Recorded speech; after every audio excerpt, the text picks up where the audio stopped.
Subtract, the Rat Road album review. Let's chat about it. Hey friends, what's going on? John here from What's Spinning, here tonight to chat about this latest album from Subtract, his first album in quite some time. But if you don't know, Subtract, aka Aaron Jerome, has, since the early 2010s, been pumping out some very solid electronic material. I was actually, back in the day, really caught off guard with his solo debut album. I thought that this thing was just a really solid future garage and UK bass album. Obviously, I did really think the production was up to snuff, but on top of that, I did really enjoy Subtract's use of features on this album. They seem to be cherry-picked for his style so perfectly. The likes of Little Dragon showed up here, Jessie Ware, and most importantly, a lot of Sampha, but all of them just seemed right at home. This didn't seem to be following the same rules as other modern electronic releases, and that made me happy. I thought that this was a really solid debut, and I got really pumped to hear his follow-up album, Wonder Where We Land. I mean, the guest list on this thing is nothing short of impressive and really lengthy. But I was pretty confused and really let down at the end of the day. While it was a very varied, selection of vocalists that joined him this time around, there wasn't nearly as much synergy and cohesion between Subtract and his guest features here. I was really, really let down. Now, like I said, it's been a long time, 7 years since we've heard from Subtract, and the last time we heard from him was with his Save Yourself project, a project that I did really enjoy, but I was just shocked by how short it was. It was only, 25 minutes long. Now, it's been, like I said, quite some time since we heard from Subtract, but I had really high hopes for this album. I have thought that every single that he's dropped from this album leading up to its release has been some of the better electronic material that I've heard in quite some time. This album, though, Subtract absolutely pulled out all the stops for his first work in a long time, for better and for worse. Early on in the album, he really caught me off guard with Waiting, featuring Tizo Touchdown. This is nothing short of just a really glistening, soulful track from Subtract that actually turned my thoughts around on Tizo Touchdown, who, God, a lot of his features leading up to now have not impressed me. But really, his performance here is probably his most passionate I've heard from him, and this hook that he's on, it's sticky, man. It sticks with you. Everything about this instrumental is gold, and I love just like the looming atmosphere we get here, the synths, the booming bass. It is just a really cool track. Also, Days Go By, featuring Toro et Moi. What did we do to deserve this? This is far and beyond the best track here, and just a really great single. As a matter of fact, as far as Toro et Moi goes, I think this is the best track that Chaz has landed on, solo work or otherwise, in a really long time. I love the hazy beat and the catchy synths, and Chaz on this hook, he just sounds so sweet. I love it. It's just a moment where everything comes together, and that makes me happy. And I do really love how the second portion of this track just transfers over to this hazy, intense, psychedelic, almost chillwave inspired instrumental. Yeah, Subtract absolutely does pull out a lot of great material on here. Take, for example, L.F.O, featuring his longtime collaborator Sampha and George Riley. This is just a homecoming for Subtract. It feels like a happening, and it's one of the most wonky and creative tracks here. The cosmic beat and the spacey synths, they're a shot out of left field, but it's kind of the experiment that I was actually in the mood for. It's refreshing, and hearing Sampha's vocals on a track like this, it's icing on the cake. And it is one of the most experimental tracks here. It may alienate some in that respect, but I think it's really cool. Go to the Ground, with all the shorter interludes that we get on here, which are a lot, and some are quite grating. I think this one actually works really nicely. It's elegant, it breaks up the album nicely, it shows some depth. And Wasted, featuring Anna of the North, is one of the shortest tracks here, and one of the strangest tracks here, but it's a really cool one. It is a mostly ambient work, at least for the first portion of it, with some highly distorted vocals from Anna. But the way this track opens up and spreads its wings and just becomes its own creature, it's beautiful. I would even go as far as to say it's just like this euphoric moment that I did not expect to love as much as I do. It's great. And You Love is just a great move. This is much more in the UK bass direction, but you know what? halfway through the album, I needed a little something special, and that's what this is. It's upbeat, it's urgent, it's exciting, it's in your face. The beat is slick as hell, the production is impressive, it's a wake-up call. And you know what? It's short, but it's a complete thought, and it really just shows you what Subtract can do when he doesn't have backing vocals from a guest artist. And I think that's necessary. Don't Let is really great too.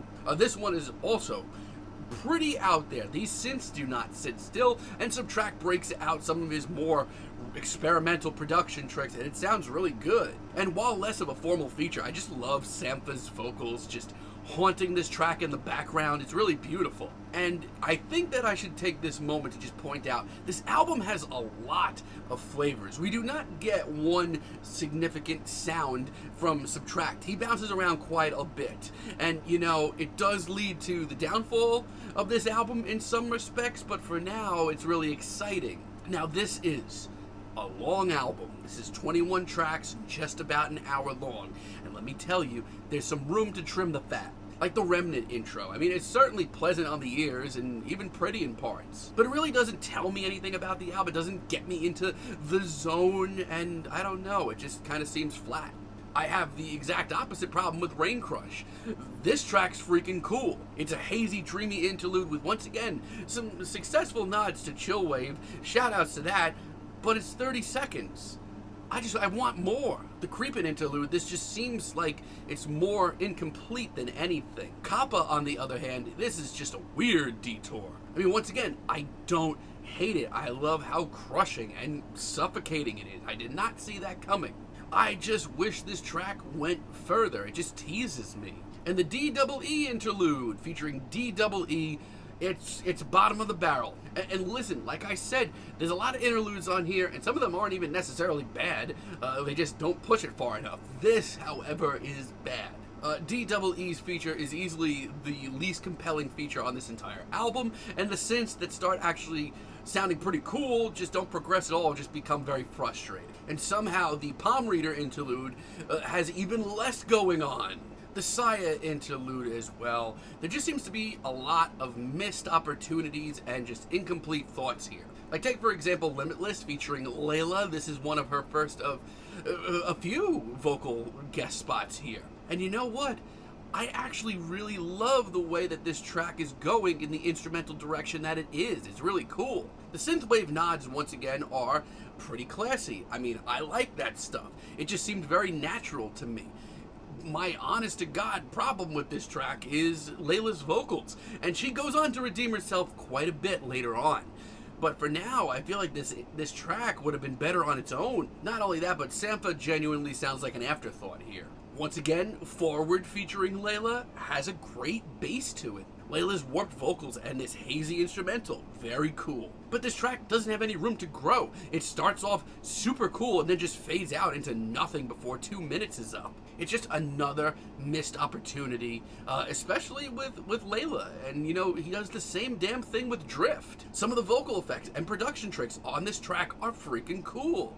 But from a songwriting stance, this is bad. I wanted to love this album so badly. You know, last year I thought Bonobo really made a great comeback and just put out a great sort of down-tempo and electronic album with a lot of great guest spots. And I was hoping that this album would do the same. But it's such a mixed bag at the end of the day.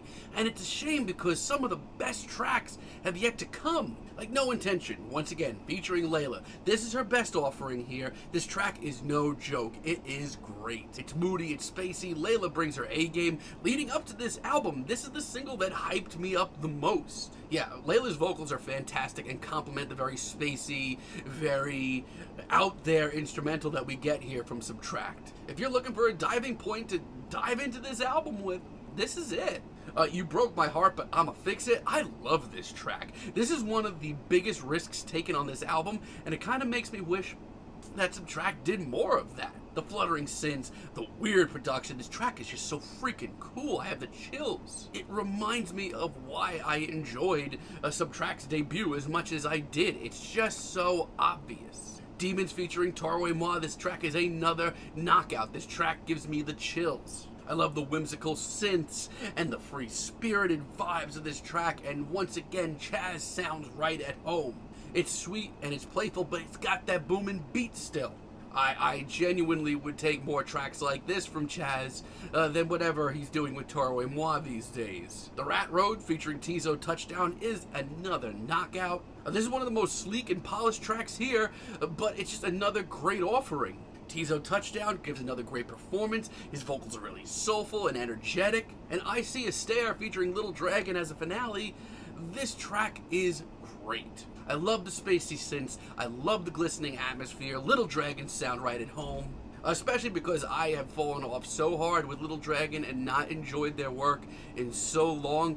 They sound great here. Yeah, it's a great finale. This album is very frustrating. It's long. It's a long album. 21 tracks and almost an hour long. But it's, you know, an exciting mixed bag at times, but it's still a mixed bag. You don't really know what you're going to get from track to track, which at times leads to some really thrilling moments. You don't know if you're going to hear one hazy, psychedelic, weirdo jam with some sweet vocals, or maybe a booming beat, or a UK bass track, and that's really exciting. But the sheer amount of interludes that go nowhere, and the missed opportunities are really bringing me down, honestly, and I'm just kind of feeling a decent 6 on this album. But let me know what you all think down below. If you like the video, be sure to give us a like, give us a subscribe, and let me know down below what you would like for me to chat about in the future. And until next time, have a great day, friends.